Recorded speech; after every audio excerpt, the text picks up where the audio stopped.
नमस्कार दोस्तों। तो दोस्तों, रूस यूक्रेन युद्ध में हर दिन नई चुनौतियां सामने आ रही हैं और अब एक और धमाकेदार घटना घटी है। अमेरिकी राष्ट्रपति जो बाइडेन ने यूक्रेन को रूस के अंदर अमेरिकी हथियारों का इस्तेमाल करने की अनुमति दी है।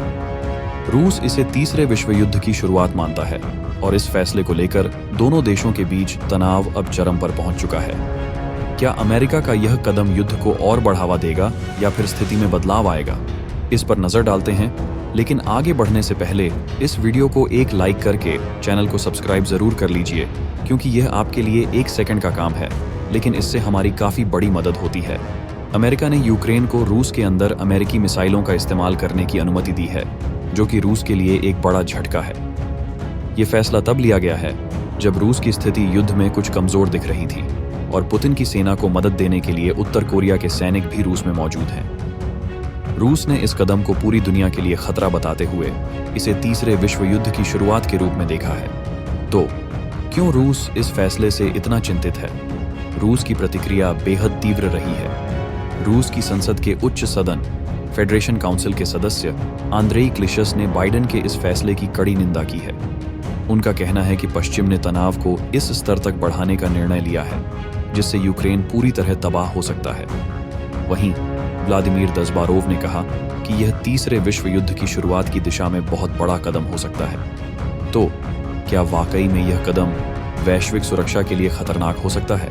यूक्रेन ने कुछ महीने पहले रूस के कुर्स्क क्षेत्र में कब्जा कर लिया था और अब रूस किसी भी हाल में इसे वापस लेना चाहता है। रूस के लिए यह क्षेत्र केवल रणनीतिक महत्व नहीं रखता, बल्कि यह उनके युद्ध की सफलता का भी एक अहम हिस्सा है।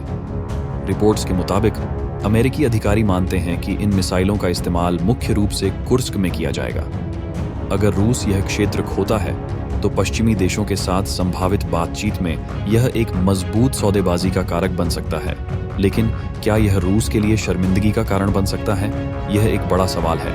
अब बात करते हैं उस अहम मिसाइल सिस्टम की जिसे यूक्रेन को इस्तेमाल करने की अनुमति दी गई है। यह है ATACMS army tactical missile system. यह एक लंबी दूरी की मिसाइल है जो लक्ष्य पर सटीक हमला करने में सक्षम है।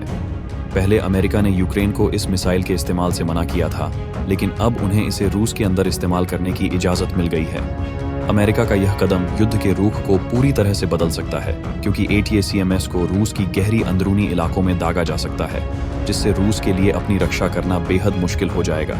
यह सवाल उठता है कि क्या बाइडेन का यह कदम युद्ध को और बढ़ावा देगा? कुछ अमेरिकी अधिकारियों का मानना था कि रूस के खिलाफ यह कदम युद्ध को और खतरनाक बना सकता है, लेकिन कुछ और अधिकारी इसे अमेरिका और यूक्रेन की सुरक्षा के लिए जरूरी मानते हैं। बाइडेन प्रशासन के भीतर इस कदम को लेकर कुछ मतभेद थे, लेकिन अंत में यह फैसला लिया गया। क्या इसका असर सीधे तौर पर रूस और अमेरिका के बीच टकराव को बढ़ाएगा? क्या रूस इसका बदला किसी और तरीके से लेगा? रूस के राष्ट्रपति व्लादिमीर पुतिन ने पहले ही स्पष्ट कर दिया था कि अगर पश्चिमी देशों ने यूक्रेन को रूस के भीतर लंबी दूरी की मिसाइलों का इस्तेमाल करने की अनुमति दी तो रूस इसे सीधे संघर्ष मानेगा। पुतिन के इस बयान के बाद दुनिया में चिंताएं बढ़ गई थीं और अब बाइडेन के फैसले से यह खतरा और भी गंभीर हो गया है। पुतिन ने पहले ही चेतावनी दी थी कि इस कदम से युद्ध का दायरा और बढ़ सकता है। रूस और अमेरिका के बीच यह तनाव एक ऐसे मोड़ पर पहुंच चुका है जहां दोनों देशों के बीच सैन्य टकराव की संभावना बढ़ रही है। रूस ने पहले ही इसे तीसरे विश्व युद्ध की शुरुआत करार दिया है। क्या वाकई दुनिया एक और महायुद्ध की ओर बढ़ रही है? क्या ये हथियारों की दौड़ के नए द्वार की शुरुआत है? दोस्तों, दुनिया एक बेहद संवेदनशील मोड़ पर खड़ी है। रूस और अमेरिका के बीच बढ़ता तनाव और यूक्रेन में हो रही सैन्य गतिविधियां वैश्विक शांति के लिए एक बड़ा खतरा बन सकती हैं। अब देखना यह है कि आने वाले समय में इस तनाव का क्या परिणाम होता है।